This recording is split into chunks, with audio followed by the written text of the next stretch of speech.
India express आपको दिखाए सच का आईना।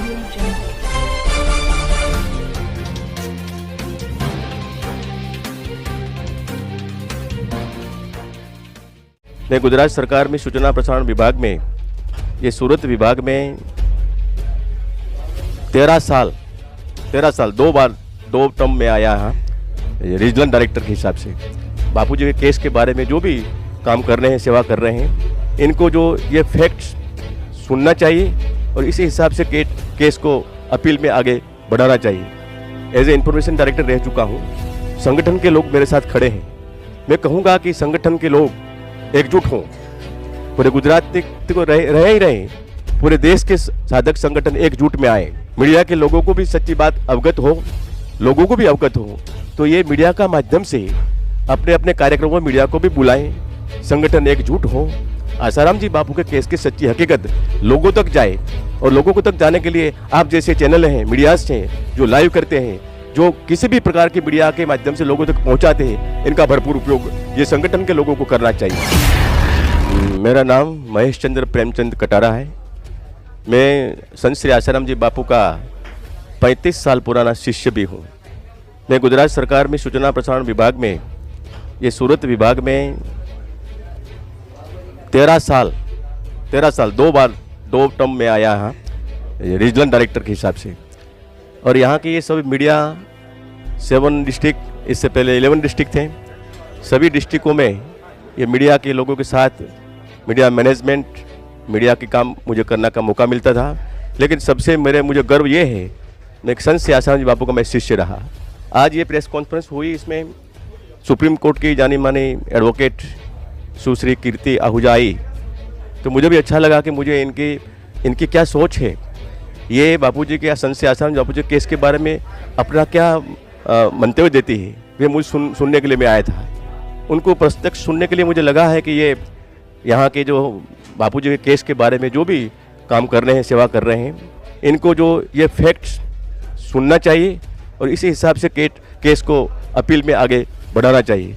दूसरी बात मैं ये कहूँगा, एज ए इंफॉर्मेशन डायरेक्टर रह चुका हूँ, संगठन के लोग मेरे साथ खड़े हैं। मैं कहूँगा कि संगठन के लोग एकजुट हों, पूरे गुजरात को रहे ही रहे, पूरे देश के साधक संगठन एकजुट में आए और ऐसी प्रेस कॉन्फ्रेंस, जन जागृति प्रेस कॉन्फ्रेंस में नाम लिखता होगा, जन जागृति अभियान अंतर्गत प्रेस कॉन्फ्रेंस है, तो हर एक डिस्ट्रिक्टों में ऐसी प्रेस कॉन्फ्रेंस हो, मीडिया के लोगों को भी सच्ची बात अवगत हो, लोगों को भी अवगत हो, तो ये मीडिया का माध्यम से अपने अपने कार्यक्रमों में मीडिया को भी बुलाएं, संगठन एकजुट हो और साधक हर एक जिलों में। अभी ये सवाल है कि जैसे भगवान राम जी के सुपुत्र 2 लव और कुश, सीता जी पर जब बहुत बड़ा लांछन लगा, तो छोटे छोटे बच्चे थे राम जी के, वो पूरी अयोध्या में घर घर जाकर सच्ची राम कहानी गाते थे।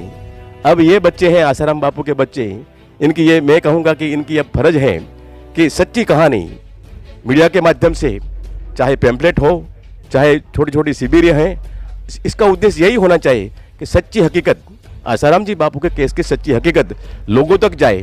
और लोगों को तक जाने के लिए आप जैसे चैनल हैं, मीडियाज हैं, जो लाइव करते हैं, जो किसी भी प्रकार की मीडिया के माध्यम से लोगों तक पहुंचाते हैं, इनका भरपूर उपयोग ये संगठन के लोगों को करना चाहिए। सर, क्या लगता है 11 सालों में बापू के भक्त आवाज़ उठा रहे हैं, लेकिन नई न्यायपालिका सुन रही है, नई सरकार सुन रही है, और अभी संत आसाराम जी बापू की क्रिटिकल हालत है, 3 ब्लॉकेज है, इलाज कराने के लिए राहत नहीं मिल रही। देख रहे हैं देश भर में न्याय यात्रा के जरिए लाखों भक्त आज सड़कों पर उतरे हुए हैं। ये नहीं न्यायपालिका, नहीं कोई सुनने वाला नहीं है। बिल्कुल सही बात है। मैं भी मीडिया का रिपोर्ट पूरे हिंदुस्तान का अवलोकन करता रहता हूँ। सोशल मीडिया हो, चाहे इलेक्ट्रॉनिक मीडिया हो, प्रिंट मीडिया हो, पूरे हिंदुस्तान में साधक लोग अभी जगे हैं। मैं कहता हूँ कि 13 साल में साधक लोग अभी जगे हैं, तो लेकिन प्रॉपर एक्शन क्या होना चाहिए? They are not leading by any ठोस अपना जो प्रोग्राम होना चाहिए, वो ठोस प्रोग्राम के साथ नहीं निकल पाए हैं। मैं समझूंगा कि आज की स्थिति आसाराम बापू जी की सबसे पहली स्थिति हो कि अपने वो चाहते हैं कि मुझे आयुर्वेदिक इलाज मिले। अब जो कीर्ति आहूजा मैडम बोली कि मेडिकल के ग्राउंड जो अपने जान के लिए, अपने कॉन्स्टिट्यूशन में राइट है कि जब अपने जान के लिए किसी भी व्यक्ति को मेडिकल ग्राउंड पे ये बेनिफिट्स मिलते हैं, तो ये भारतीय अपने हमारे संविधान में जो हमारे अधिकार हैं वो अधिकार को सामने लेते हुए ऐसे एडवोकेट को साथ में ले जाकर हाई कोर्ट हो या सुप्रीम कोर्ट में प्रॉपर वे पे ऐसे लर्नेड एडवोकेट्स की सलाह लेकर ये एज गुड एज पॉसिबल ये इन लोगों को ये करनी चाहिए और वो मिलेगी, ऐसा मैडम ने बताया। अभी मैं भी सुनता रहा कि ये मिलेगा न्यायपालिका पर तो हम तो भरोसा रखना ही रखना है, न्यायपालिका भरोसा। लेकिन न्याय लेने के लिए हमें प्रॉपर वे में जाना होगा, प्रॉपर वे में जाना होगा और प्रॉपर जो मांगते हैं डॉक्यूमेंट्स वो प्रॉपर वे में प्रॉपर समय पे देना होगा। अब प्रॉपर समय में नहीं देते हैं, प्रॉपर वे में नहीं देते हैं, कहीं ना कहीं कमियां होती हो तो वो तो लीगल की एडवाइस। अभी सुप्रीम कोर्ट के जो एडवोकेट बोल रही हैं तो हम इनको ही आधार मानेंगे। मैं तो मीडिया का ऑफिसर हूं और बापू का शिष्य हूं, लेकिन मैं तो यही कहूँगा कि जब ऐसे लर्नेड एडवोकेट्स को सलाह लेकर जो संगठन के काम कर रहे हैं वो लोग आगे आए और जो भी बापू जी के केस को जो लोग लीगल टीम जो बोलते हैं अपने आप को, तो लीगल टीम वालों ऐसे अच्छे पूरे हिंदुस्तान में एडवोकेटों को साथ में लेते हुए इस केस को जल्दी से जल्दी न्याय मिले ऐसा प्रॉपर एक्शन प्लान बनाना चाहिए, ये मैं कहूँगा। और आपको बहुत बहुत धन्यवाद देता हूँ कि आप इतनी बड़ी संख्या में यहाँ पे ऐसे इकट्ठे हुए और ये बात जन जन तक पहुँचे। और भी कार्यक्रम में आप भी इनको संगठन वालों को भाइयों को भी आप कहते रहिए कि हर एक जगह पर ऐसा जन जागृति प्रेस कॉन्फ्रेंस या कार्यक्रम करें। इंडिया एक्सप्रेस आपको दिखाए सच का।